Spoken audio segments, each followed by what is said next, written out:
नमस्कार, live series के night bulletin दिन भर बिहार में आपका स्वागत है। खबरों की शुरुआत करेंगे, लेकिन उससे पहले एक नजर डालते हैं आज की सुर्खियों पर। सीएम नीतीश ने कल विधायक दल की बैठक बुलाई।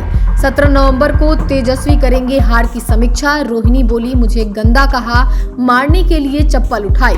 उसकी कराह पर मौन क्यों? जेडीयू ने लालू प्रसाद से पूछे सवाल। जयचंदो को मिट्टी में गाड़ देंगे, बहन के अपमान पर बिफरे तेज प्रताप। लालू के खिलाफ शिवानंद तिवारी ने खोला मोर्चा। चिराग ने मां संग पटना साहिब गुरुद्वारे में मत्था टेका। सरकार ने बढ़ाई विजय सिन्हा की सुरक्षा, अब बुलेट प्रूफ गाड़ी में घूमेंगे। निशांत ने कहा, 20 साल के काम का पिता को इनाम मिला है। पटना के खुसरूपुर में 25,000 के इनामी का हाफ एनकाउंटर। अब खबरें विस्तार से। बिहार चुनाव में प्रचंड बहुमत मिलने के बाद एनडीए सरकार बनाने की कवायद में जुट गया है। सीएम हाउस में हलचल बढ़ गई है। केंद्रीय राज्य मंत्री और बीजेपी नेता नित्यानंद राय, विजय सिन्हा, रालोम अध्यक्ष उपेंद्र कुशवाहा सीएम हाउस पहुंचे। कुशवाहा ने सीएम से करीब आधे घंटे तक बात की। मंत्रिमंडल में हिस्सेदारी को लेकर फॉर्मूला तय हो चुका है और चर्चा अगले पड़ाव की तरफ बढ़ गई है। इसे लेकर उपेंद्र कुशवाहा और डिप्टी सीएम विजय सिन्हा दिल्ली रवाना हो गए। मुख्यमंत्री नीतीश कुमार ने कल अपने सभी विधायकों को पटना बुलाया है। वहीं शपथ ग्रहण से पहले 17 से 20 नवंबर तक 4 दिन गांधी मैदान बंद रहेगा। इस दौरान आम लोगों के प्रवेश पर पूर्ण प्रतिबंध रहेगा। बिहार विधानसभा चुनाव में मिली करारी हार के बाद तेजस्वी यादव कल यानी सोमवार को अपने सरकारी आवास पर पार्टी के खराब प्रदर्शन की समीक्षा कर सकते हैं। चुनाव में हारे हुए सभी उम्मीदवारों को तेजस्वी यादव मुलाकात करेंगे। सुबह 11 बजे एक पोलो रोड स्थित सरकारी आवास पर बैठक हो सकती है। इस बीच आरजेडी ने पार्टी की हार की समीक्षा के बीच कहा कि जनसेवा एक अनवरत प्रक्रिया है। हार में विषाद नहीं, जीत में अहंकार नहीं। साथ ही ये संदेश दिया कि राजद गरीबों के बीच गरीबों की आवाज बुलंद करता रहेगा।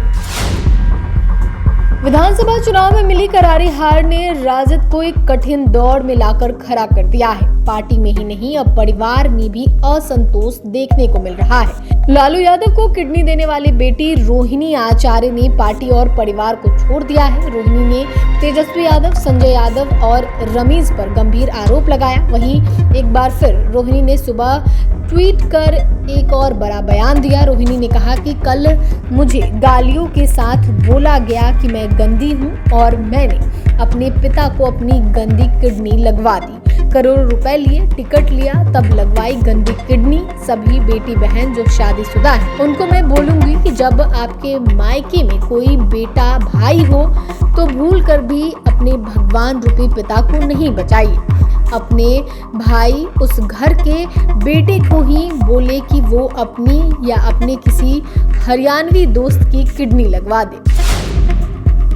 रोहिणी आचार्य के साथ दुर्व्यवहार को लेकर जेडीयू ने सवाल उठाए हैं और लालू प्रसाद से पूछा है कि इतना सब कुछ हो गया है, वह अब भी चुप क्यों है। जेडीयू के मुख्य प्रवक्ता नीरज कुमार ने सोशल मीडिया एक्स के जरिए लालू प्रसाद से सवाल पूछा है।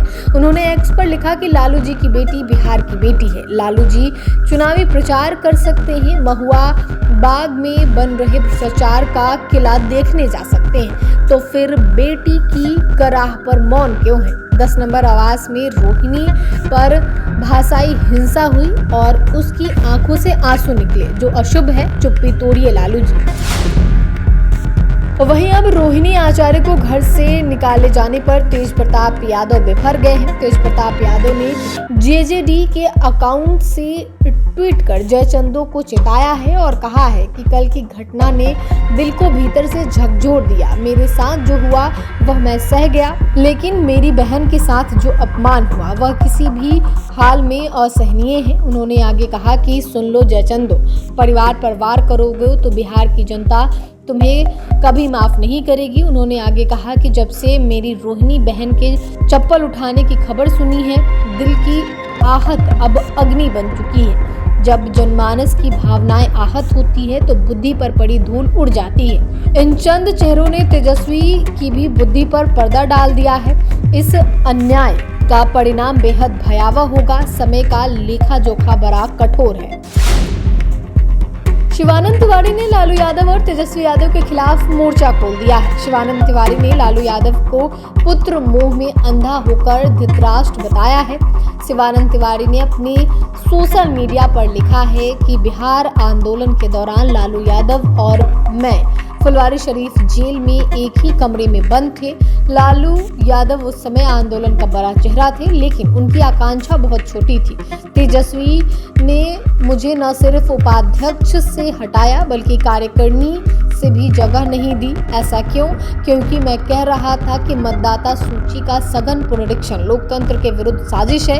इसके खिलाफ राहुल गांधी के साथ सड़क पर उतरो, संघर्ष करो, पुलिस की मार खाओ, जेल जाओ। लेकिन वह तो सपनों की दुनिया में मुख्यमंत्री का शपथ ले रहा था। उसको झकझोर कर उसके सपनों में मैं विघ्न डाल रहा था।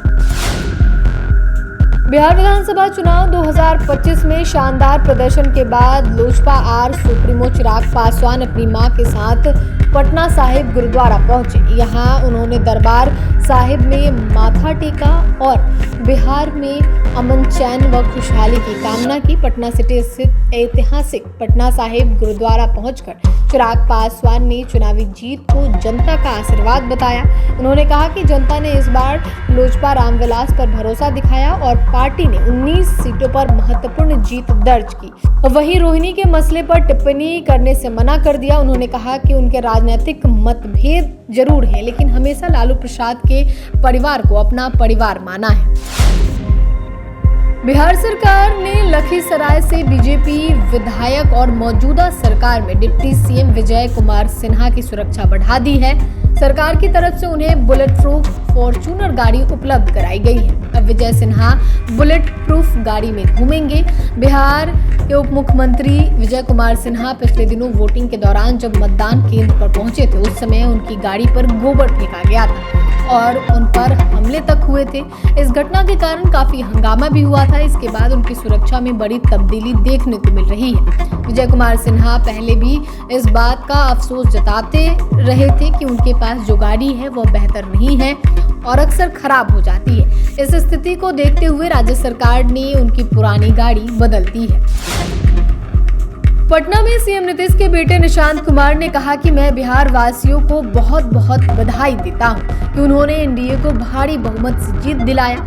उम्मीद से ज्यादा बेहतर जीत मिली है। सारा श्रेय जनता को जाता है। उन्होंने 20 साल में जो काम किया है इसका इनाम दिया है। आगे मुख्यमंत्री के बेटे ने कहा कि आगे भी पापा अच्छा काम करते रहेंगे, पापा विकास का काम जारी रखेंगे। उन्होंने ये भी कहा कि नीतीश कुमार ने शिक्षा, स्वास्थ्य, सड़क और कृषि सहित तमाम क्षेत्रों में लगातार सुधार किया है। उन्होंने याद दिलाया कि राज्य सरकार ने जातिगत जनगणना कराकर ऐतिहासिक कदम उठाया, जिससे सभी वर्गों के विकास का रास्ता खुला है। पटना के खुसरूपुर थाना क्षेत्र में पुलिस और अपराधियों के बीच जोरदार मुठभेड़ हुई।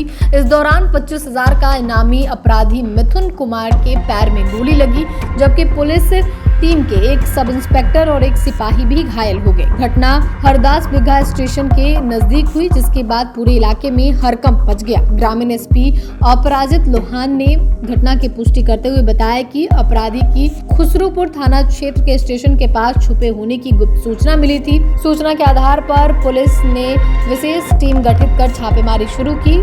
पुलिस को देखते ही अपराधियों ने ताबड़तोड़ गोलीबारी शुरू कर दी, जिसमें सब इंस्पेक्टर और सिपाही को भी चोट आई है। जवाबी कार्रवाई में बदमाश को भी गोली लगी।